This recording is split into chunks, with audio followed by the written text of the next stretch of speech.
Salam dan sejahtera untuk kita semua. Bertemu lagi dengan saya Niluh Made Megawati dalam tugas 2 mata kuliah Studi Komparatif Pendidikan Dasar di berbagai negara.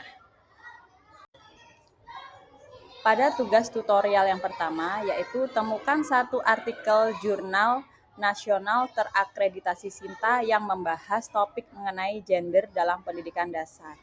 Nah, di sini pada artikel yang pertama, judul yang sudah saya temukan yaitu Desain Instruksional Modul Perkuliahan Literasi Baca Tulis Responsif Gender untuk mendorong kesetaraan dan inklusi di pendidikan dasar, yaitu oleh Kemil Wasidah dan Ahmad Fatoni, Teaching and Learning Journal of Mandalika.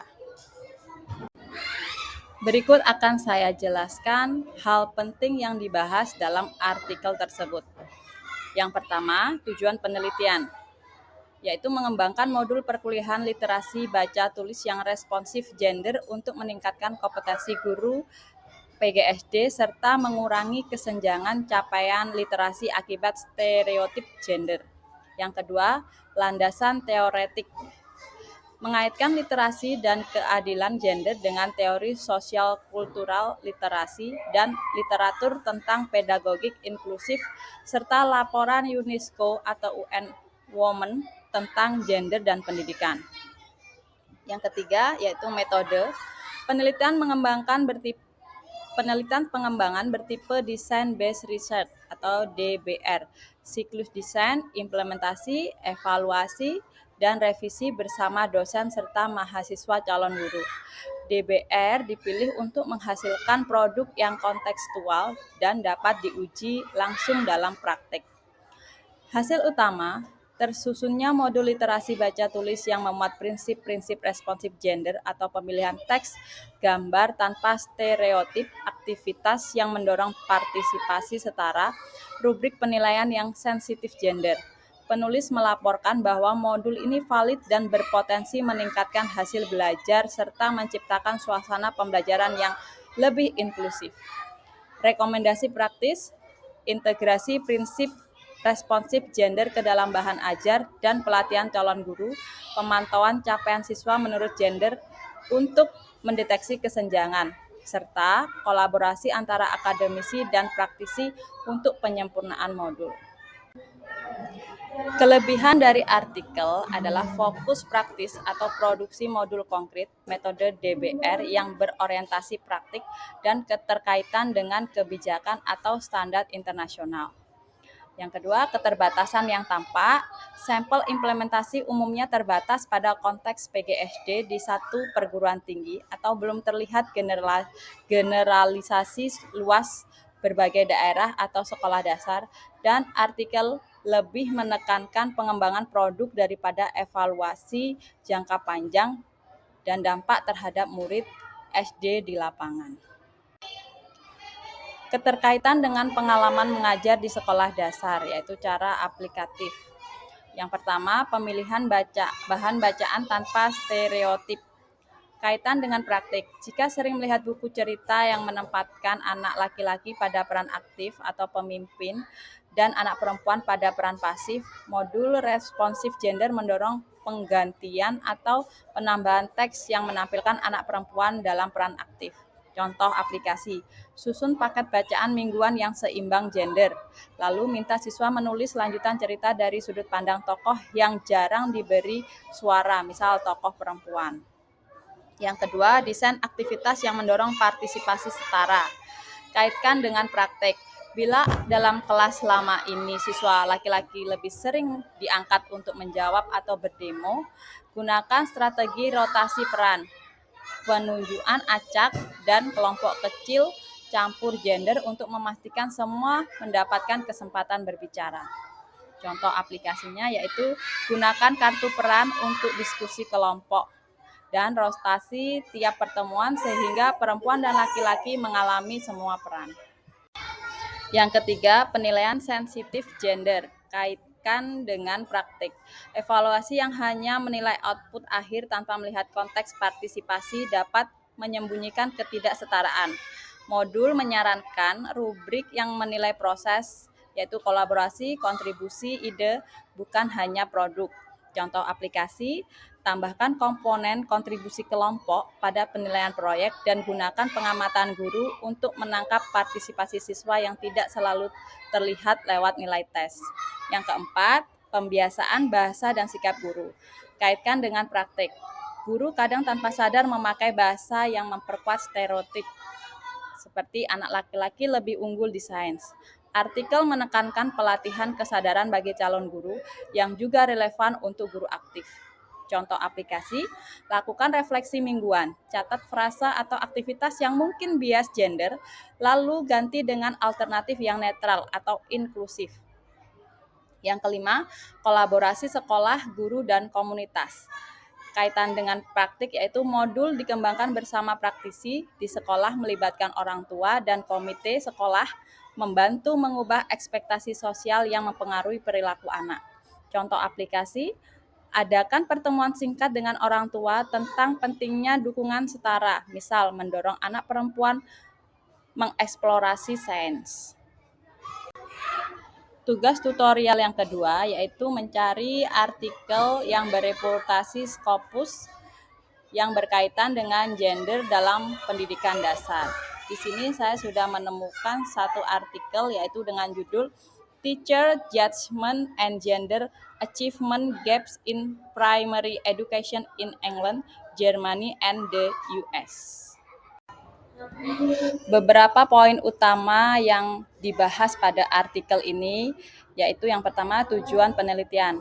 Artikel meneliti apakah penelitian judgement guru terhadap kemampuan siswa di awal pendidikan dasar atau primary education dipengaruhi oleh jenis kelamin siswa atau gender dan apakah bias tersebut kemudian berdampak terhadap kesenjangan capaian akademik antara siswa laki-laki dan perempuan.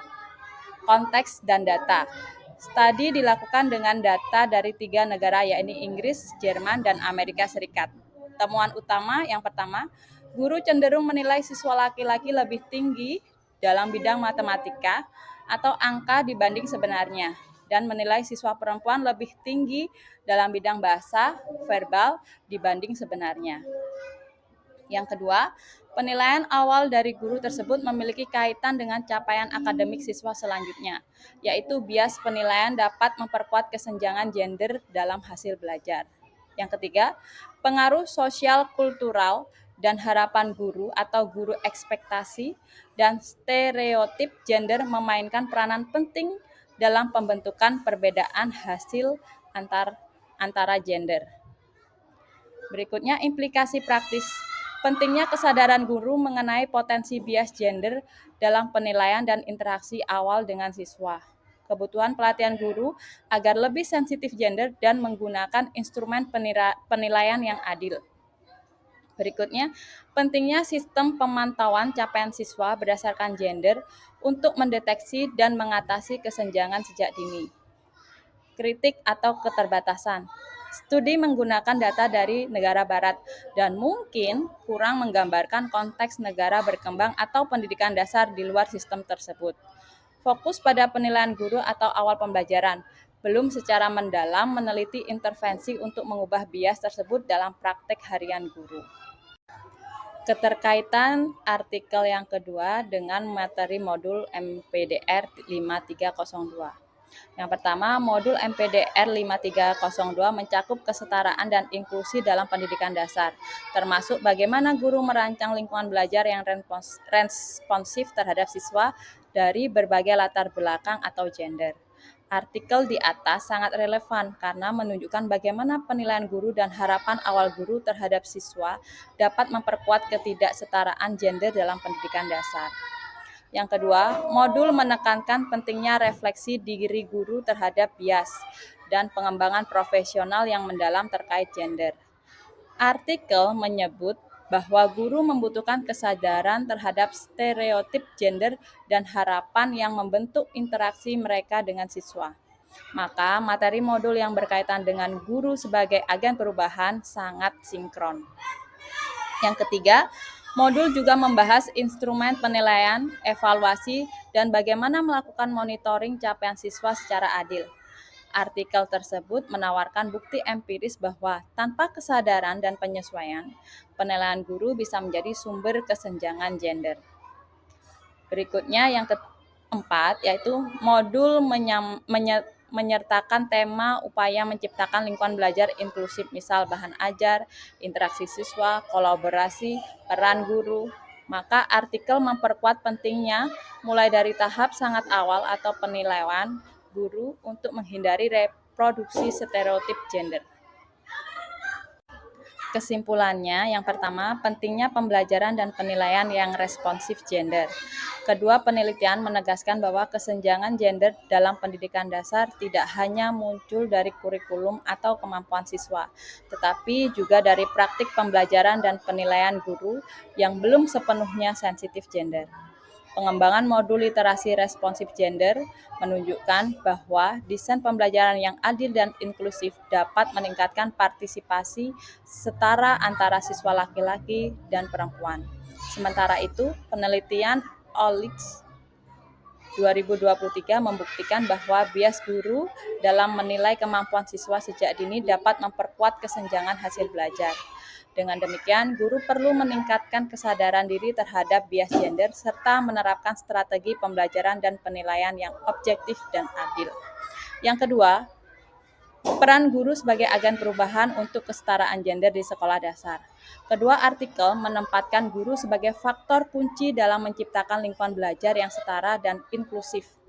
Guru tidak hanya berperan sebagai pengajar, tetapi juga sebagai agen perubahan sosial yang dapat mengoreksi stereotip dan norma gender yang tertanam dalam sistem pendidikan.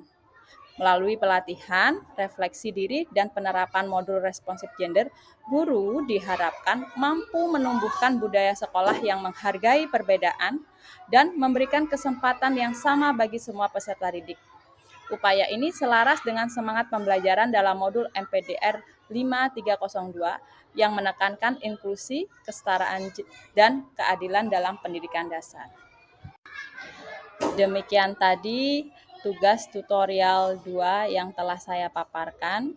Semoga paparan yang saya sampaikan dapat memberikan wawasan baru dan menjadi inspirasi bagi kita semua dalam upaya meningkatkan kualitas pendidikan.